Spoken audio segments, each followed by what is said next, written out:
Welcome back to the West London Witch. This episode includes a story of suicide and may not be suitable for everyone. Listener discretion is strongly advised. Whenever there is a conversation regarding serial killers, the discussion inevitably leads to the question of, why did they do this? What made them commit such evil and violent acts? Were they born vile and depraved?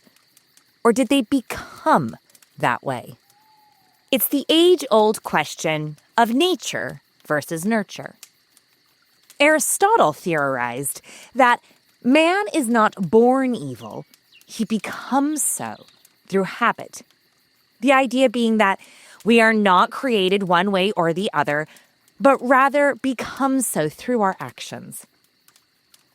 Russian author Alexander Solzhenitsyn stated that the line dividing good and evil cuts through the heart of every human being. This argument highlights our own internal conflicts and personal responsibilities. We are responsible for making the right choices, to make moral habits as opposed to evil ones. Essentially, we are the architects of our own design. Additionally, acclaimed horror writer Stephen King would argue that monsters are real. Ghosts are too. They live inside of us, and sometimes they win. This recognizes the inherent negative traits that we all have within us. And it also notes that sometimes those internal struggles, moral failings, or weaknesses do win out against our better angels. However, it's not necessarily inevitable.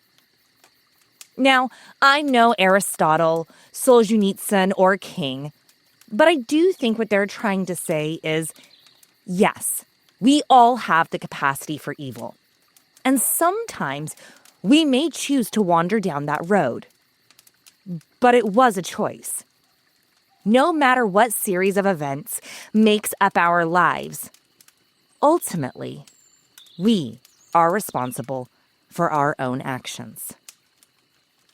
However, all that being said, when we look at a case like Richard Begenwald, I have to ask the question, is he in fact a product of his upbringing? Richard Begenwald was born on August 24, 1940, in Staten Island, New York. From day one, his life was shaped by instability and turmoil. Violence was not something he encountered. It was already there, woven into the fabric of his childhood and family setup. His father was an abusive alcoholic. His home was not a safe haven, but rather an unpredictable, frightening, and volatile space. At age 5, Richard set the family home on fire. No doubt an attempt to burn away the trauma and the demons within. By age 8, Richard was drinking alcohol and gambling. By 9, he was undergoing electroconvulsive therapy at Bellevue Hospital in New York City. These were extreme measures for a very small child, and they did little to nothing to change the trajectory that his life had already begun on. As a teenager, Richard was sent to the New York State Training School for Boys. At the time, this was a juvenile institution for delinquent youth. Later, it would become Mid-Orange Correctional Facility. While being housed at the New York State Training School, Richard was accused of theft and of encouraging other boys to escape. This institution was a place of rules and punishment, and despite its noble origins, there appears to have been very little healing and rehabilitation. There he completed the 8th grade, and when he was released, he was returned to the world with no real support, no stable family, and years of unresolved trauma behind him.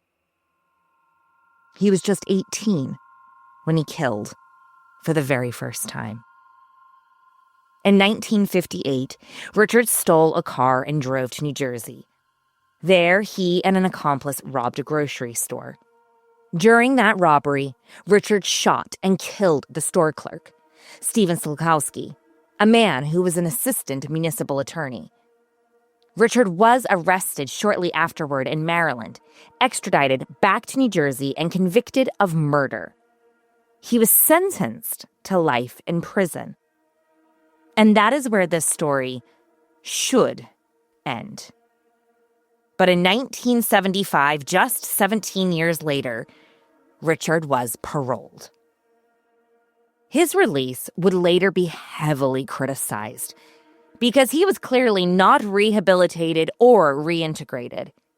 Outside of the structure of prison, Richard struggled. He drifted, he violated parole, and he returned to crime. Between 1981 and 1983, Richard murdered at least 5 more people. His victims included young women and a drug dealer. The killings were brutal, opportunistic, driven by control, anger, and robbery rather than spectacle. Eventually, investigators connected the crimes. Witnesses came forward, physical evidence was accumulated. And in 1983, Richard was arrested once again. At trial, he was convicted of multiple murders. The jury sentenced him to death, a reflection of both the crimes themselves and the fact that these were not the first life that he had taken. But the death sentence was later overturned on appeal and replaced with multiple life sentences without the possibility of parole. Sadly, all of this could have been avoided if his first life sentence had been properly enforced. On March 10th, 2008, Richard Biegenwald died in prison. His cause of death was attributed to natural causes due to kidney and respiratory failure. He had a quiet end after a very violent life. Today, his case is often discussed because, sadly, it's not unusual. It raises uncomfortable questions about childhood trauma, institutional failure, and the limits of punishment without care. Richard Biegenwald's life shows what can happen when harm begins early, intervention comes too late, and the violence is never truly stopped, only delayed. Richard Biegenwald's defense attorney argued that serial killers are not born. They are created by us, by society. And while that argument may feel compelling and even house some truth within it, it does not excuse what followed. It does not absolve anyone of the responsibility of choosing to act with such deliberate cruelty. Richard Biegenwald was dubbed the thrill killer by the media. And although I agree with former FBI agent Robert Ressler that we should be wary of giving serial killers glamorous names, this one speaks less to myth and more to motive. It captures his complete disregard for humanity. He didn't kill out of necessity. He killed because he could. He killed for the thrill, the control, for the absence of consequence in the moment. And no matter how traumatic his past may have been, no matter how early the harm may have began, he had no right to steal the futures of others. Pain may be part of the explanation, but it does not justify the outcome. And in the end, that distinction matters.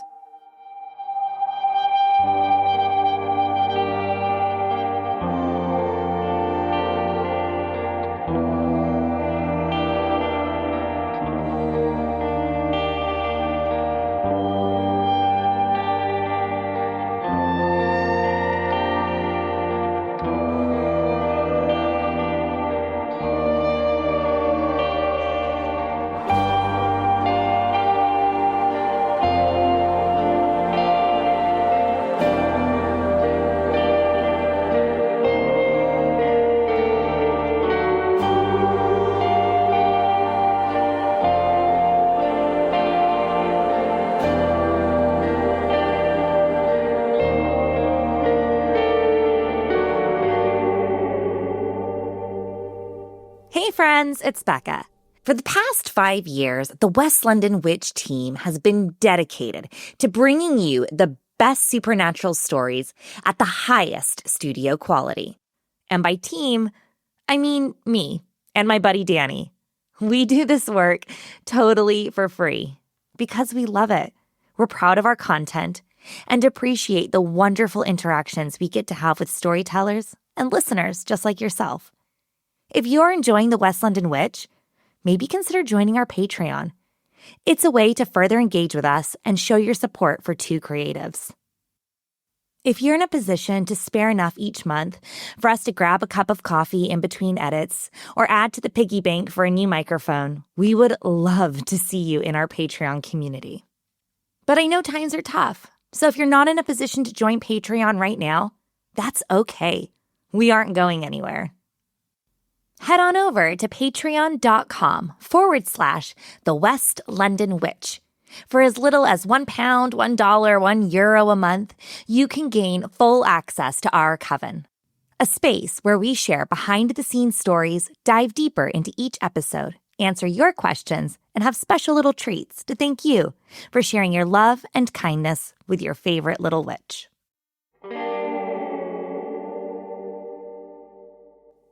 Hello and welcome to episode 103 of The West London Witch, a podcast where we share stories about those moments where we find ourselves very much not alone.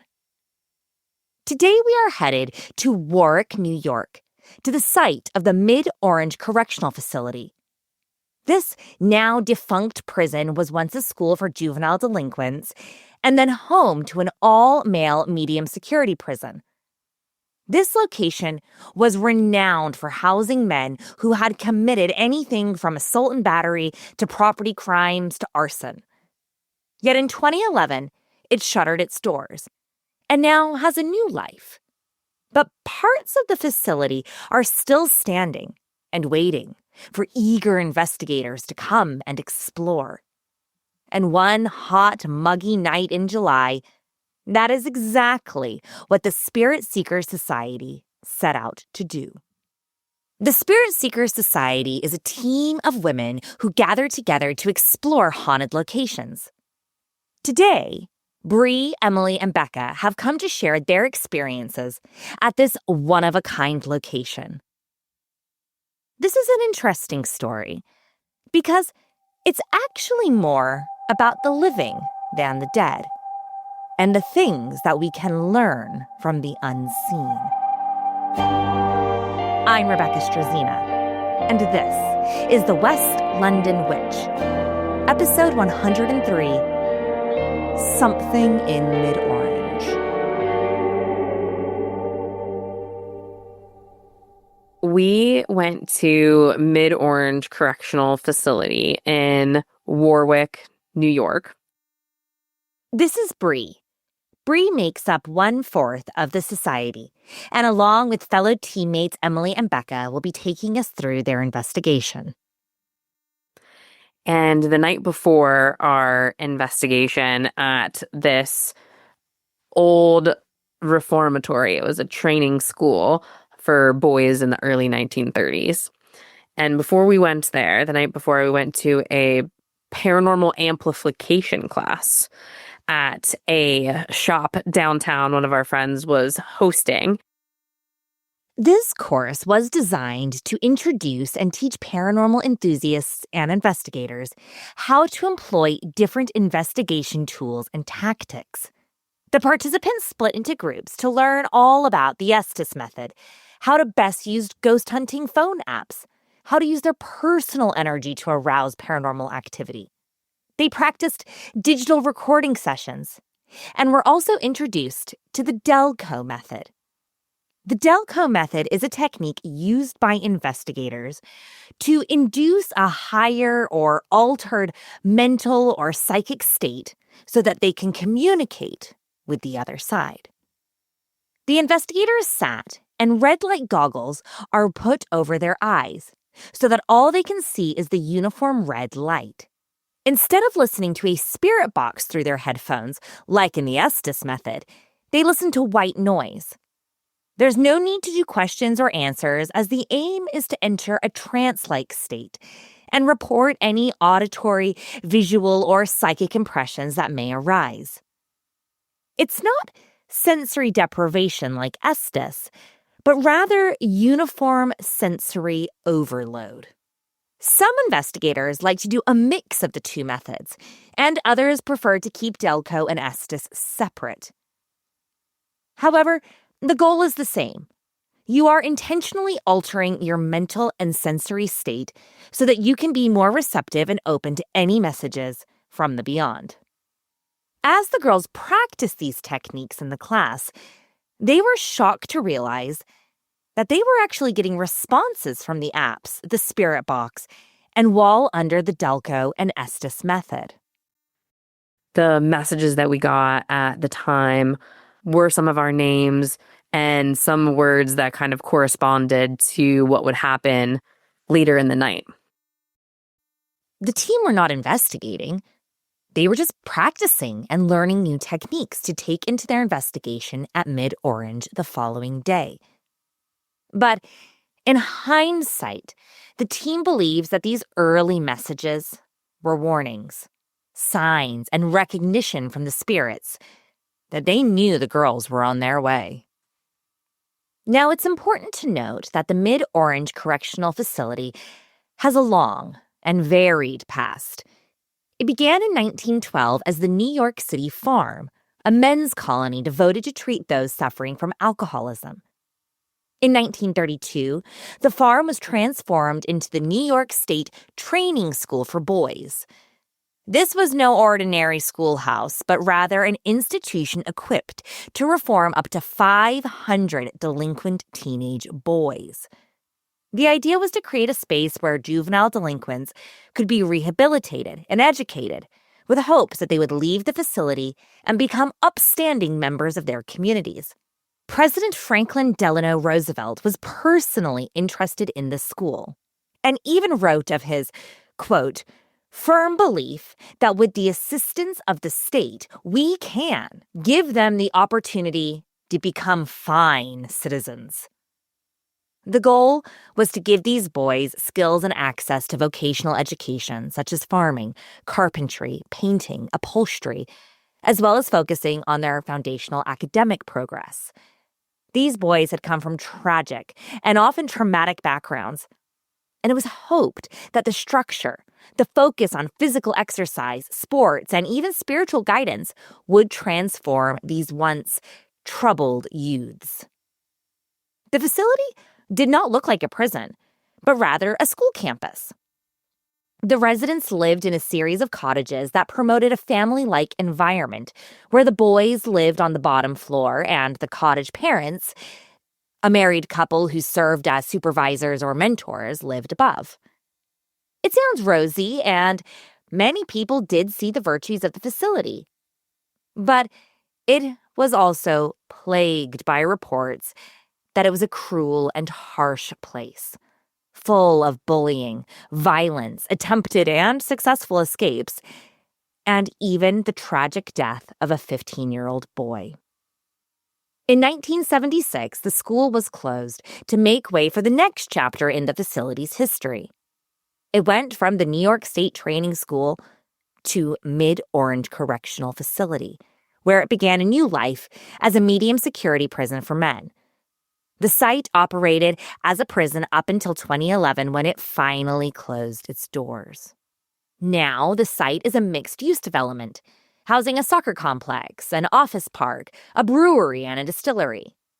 However, some of the original buildings, such as the cottages and schoolrooms, are still there. Although they may be rotting and crumbling, devoid of electricity or creature comforts, it does not mean that they are uninhabited. So after that amplification class, we wanted to use some of those techniques on our investigation. And we arrived and we immediately split up into duos.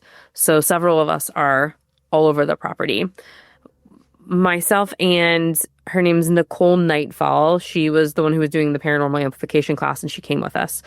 And I was put into this really dark, black, wall-painted room, and it was used for punishment when the boys' school had it early on.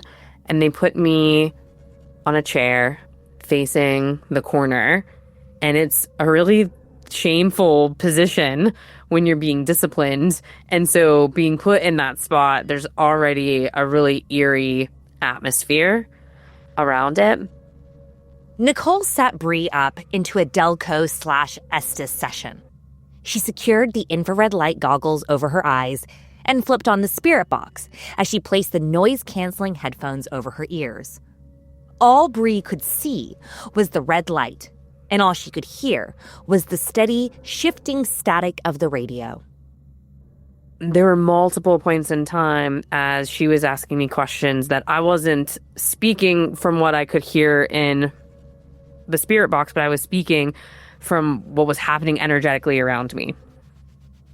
It was that someone was walking into the room, and I could feel someone at my back, and I could feel a step next to me, and I felt like I could even hear it, which was so insane because I'm listening to radio frequencies at a really rapid rate in my ears. It was scary, and I felt very uneasy. And the moment that I knew I absolutely had to get out of there was when the goggle had a strap on it with a battery pack at the back to make the red light go. And as I was sitting there, I could tell that something was around me, and I felt the battery pack move across the base of my neck from right to left. And I whipped it off, and I looked around, and I was like, did you see that? Or have you been there the whole time? Did you see this thing move? And no one reacted. So I didn't know until our post-production really what, if anybody caught it or not. And we did. And I think that was probably the moment for me at the very beginning of the night that said, oh man, this is some of the stuff that we live for as paranormal investigators. You could have 100 locations to go to and never have any physical evidence, especially when it's on your body and on your person. And it happened within the first hour we were investigating. This experience happened early on, but it was a sign of things to come. Next, the girls headed to the cottages to see what, if anything, was lurking there. And here is where fellow spirit seeker Emily takes over. I wasn't there for the Delco, so going to the cottages was kind of where I started to appear, which also is not normal for me, because if you watch like our videos, I'm usually like the happy, goofy, like always like in the camera type thing. Like they're kind of forcing me to take the camera sometimes because I forget to. So it was just totally like not like me right off the bat, even though I don't think any of us really noticed right away. As Emily walked into the cottages, she noticed that she really wasn't feeling very well. She put it down to being tired, maybe a little bit overexcited for the investigation, and running off way too much Red Bull. But something was definitely not quite right. Immediately when we got in there, I felt like there was something like kind of just watching me the whole time. And then I was okay. Like I didn't really feel too much personally yet until Bree and Amy went upstairs. And then from there, it was kind of like totally different for me. Bree and fellow investigator Amy left Emily, Nicole, and Becca downstairs as they headed to the upper floor of the cottage so they could double their investigation practices. But as the team split up, Emily felt overcome. She was trying to rationalize her feelings, but her whole body felt overwhelmed. Her arm was shaking profusely, as though it had a mind of its own. The spirit box kept spitting out religious words and phrases. And as the team sat in the dark, Emily saw a dark creature skitter across the floor. Something in this cottage was seriously off, and Emily could feel it in her bones.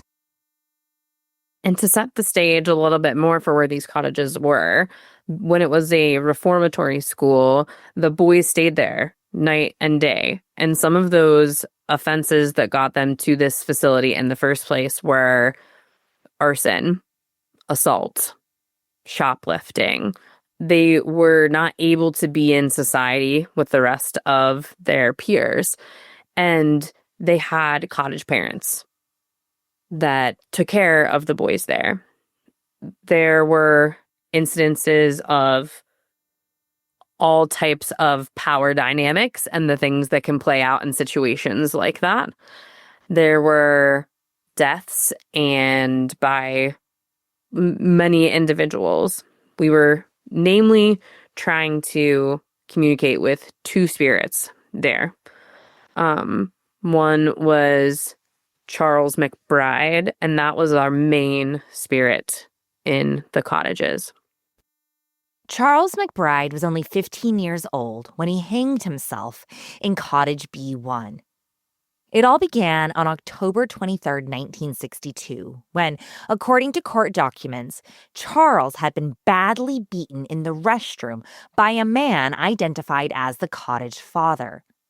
Later in the day, after the savage beating, young Charles was found hanging from the rafters in the dormitory over his bed. Around his neck was a makeshift noose constructed out of his bed linen. The widely accepted story is that the man who had beaten Charles, presumably the cottage father, had found him suspended over his bed and proceeded to loosen the knot of the noose. Charles crashed to the floor and tragically hit his head, causing his death. Charles' mother actually sued the facility for a wrongful death claim and was awarded $15,000. In today's money, that would be approximately $158,000. The story of Charles's tragic death continues to live on, primarily due to the fact that he is now reported to haunt Cottage B1, the exact cottage that the team were investigating. The cottages are set apart from the corporate park that they've made this reformatory into, and they're so overgrown that if you were walking past the path, you really couldn't even know some of them were there anymore. It felt like we were in a jungle. We had to hack down bushes and leaves to even walk back into this really dingy, dirty building. And as soon as we get in there, we got together into a circle and we did clap several times. We tried to set our intention for wanting spirits with good intentions to communicate with us. And then we walked into the next room where most of the scariest things had happened. When we walked in, there looked to be a table set up. But the table wasn't an ordinary table. It was a door that had been repurposed into a table. And on top of it was a used Ouija board, its planchette, and melted red candle wax all over it. We had no idea what the intentions were of the people that came before us or what they may have called into that place prior to us being there. And completely to, I guess, maybe fate or the cosmos, we all sat around it in a circle. It was almost like we knew it was happening when we were there, but it was puppeteering almost. We all sat down in these spots, and I don't think that would have happened at any other place. But there was nothing to question on this investigation. And we set up several pieces of equipment. We set up the Polter script. So it's a PS device. There's a dictionary of words that spirit can manipulate their energy and pick out several things to answer questions. And a mag light where you leave a flashlight nearby, and if it turns on, we usually use it for yes. And if it turns off, then it's for no. And we've had these spirits communicating with us. We heard audible sounds coming from the woods around us. We heard footsteps. We thought we saw something crawling on the ground and seeing flickerings of lights. anything that you could have wanted about a place we had in this very tiny building in the middle of nowhere. Amy and I start asking questions about Charles' death. And as we play back the digital recorder, we get a low, guttural male growl. We were so stunned, we listened to it probably 7 times. We went downstairs to show the girls, and when we came back, Emily didn't look like herself. And she wasn't acting like herself. Something was just off. And one of the devices lit up and said, "Take pictures." So I got out my phone and I started snapping rapid pictures around the room. Flashes were everywhere. And I didn't get a chance to review them right away. And the night continued a little bit. And when I did look at those pictures, Emily was already feeling very sick. Like shaking. Her voice was quivering. Her throat felt like it was closing. She was really nauseous. And I'm looking through the pictures I had taken, and I get to one where Emily's staring at me. And her eyes just weren't her eyes anymore. And I can't explain it any more than that. Emily was feeling so wretched, she decided to take a break. The team got her out of the cottage and tried to get their friend back to her sparkling self. So at this point, we decided to leave, and immediately as I stepped off that property, I felt like something grabbed me when I was walking out the door, and I just kept going. And as soon as I got out there, I just got so sick and started basically vomiting, but not vomiting yet. That happened later that night.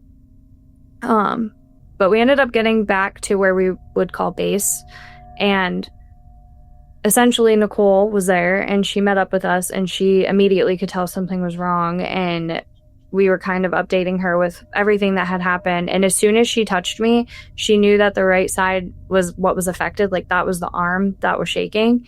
And thank God she was there, because I think we probably would have figured it out, but we were very grateful she was there, and I think it could have went a lot worse if she wasn't. So at this point, she ended up cleansing me, and I had went outside and said a prayer and grounded myself outside. And at that point, I decided that I was no longer investigating that night, and I stayed back. After Nicole's Reiki session on Emily, she headed outside to continue grounding and centering herself.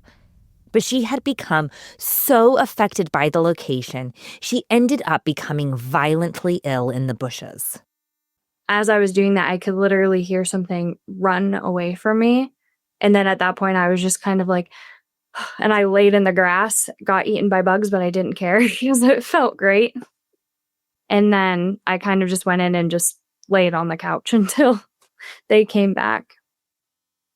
Emily may have been done for the night, but the team remained in full investigation mode. They next headed to the mess hall, but the energy within the group was strained. Investigator Becca remembers this truly unique dynamic.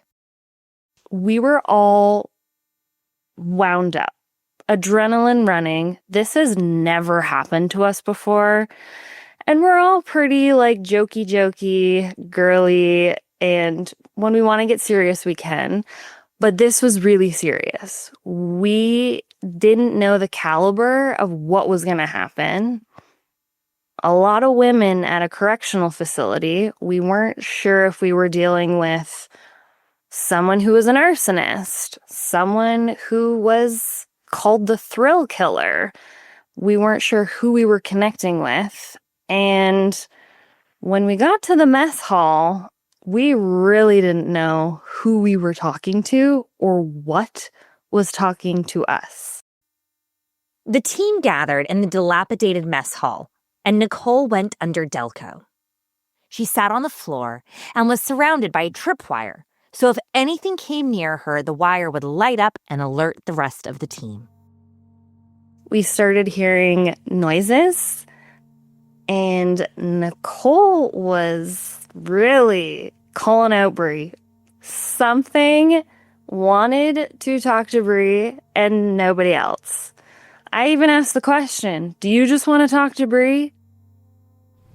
Do you only want to talk to Bree? Yes. I'm listening. My ears are open to hear your message. However, we did call on our holy guardian angels to only allow those who would like to speak with us in light. What'd you say? I just heard a thud. Angel.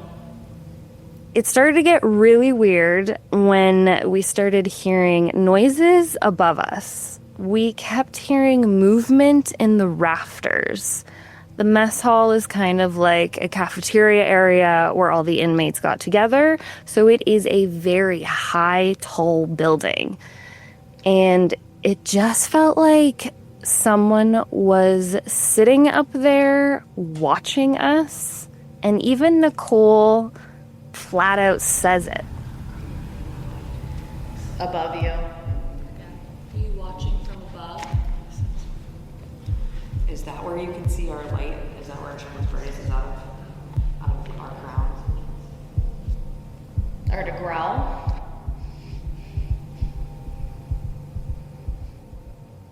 It was clear that the team was being watched. What they were feeling and hearing was being confirmed by the impressions Nicole was sharing. And I just kept getting the sense, like, even when you watch the video, Amy takes the camera. I say, I feel like there's somebody, like, standing behind that post. And she's just like, well, I don't want to go over there now. And I just felt like there was somebody watching us. Not several, just somebody. But who or what was toying with the girls? It was one of those locations where we didn't even want to turn our flashlights off. It was... something was lurking in any point, at any place, and we just never knew when it was coming. And it's the entity that we were speaking to in the mess hall. It never revealed itself. We still have so many questions completely left unanswered.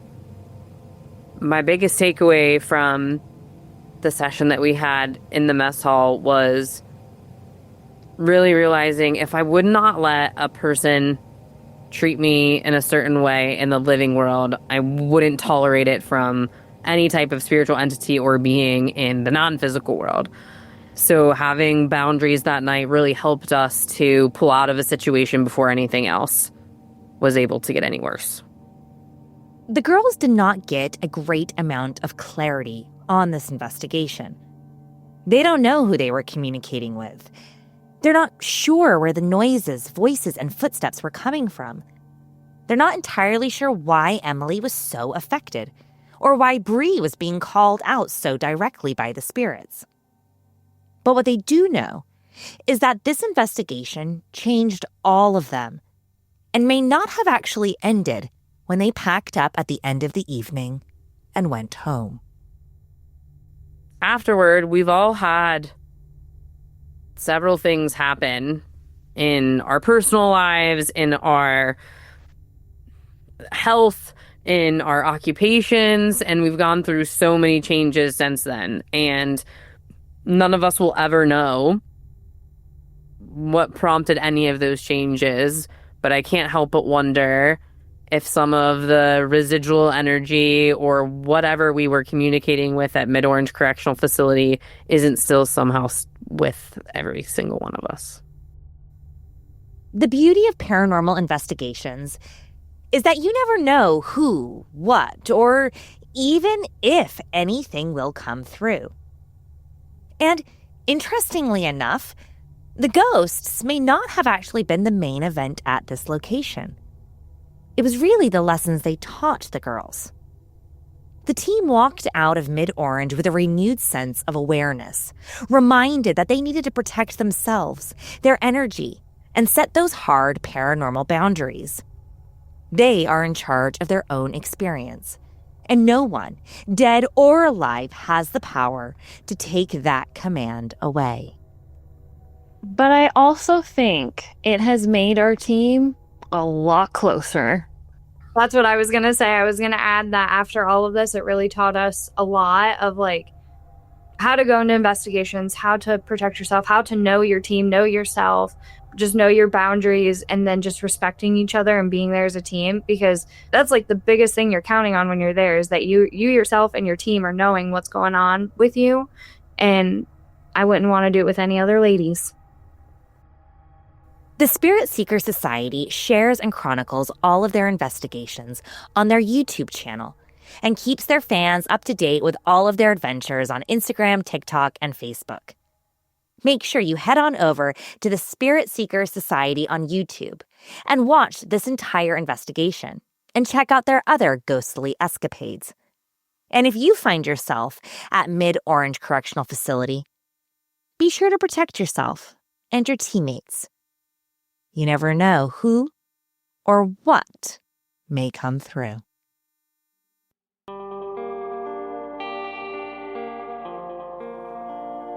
Do you have a spooky story you'd like to share?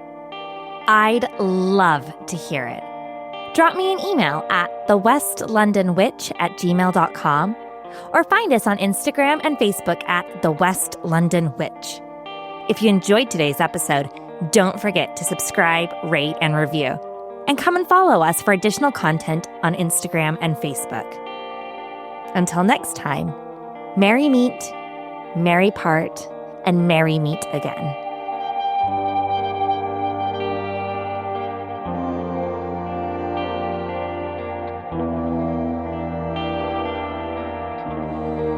The West London Witch is created by me, Rebecca Strazina. Our sound designer and production magician is the incredible Danny Cross. Our theme music was bespokely written and performed by the wickedly talented Kyle Hall. Our cover art is the beautiful collaboration between Lizzie Wilson and Jake Bowser. Special thanks to Miss Sinead Bowers, our quality control and biggest cheerleader. And thank you to you, all of our listeners all over the world. These are your stories. Thank you for sharing them with us.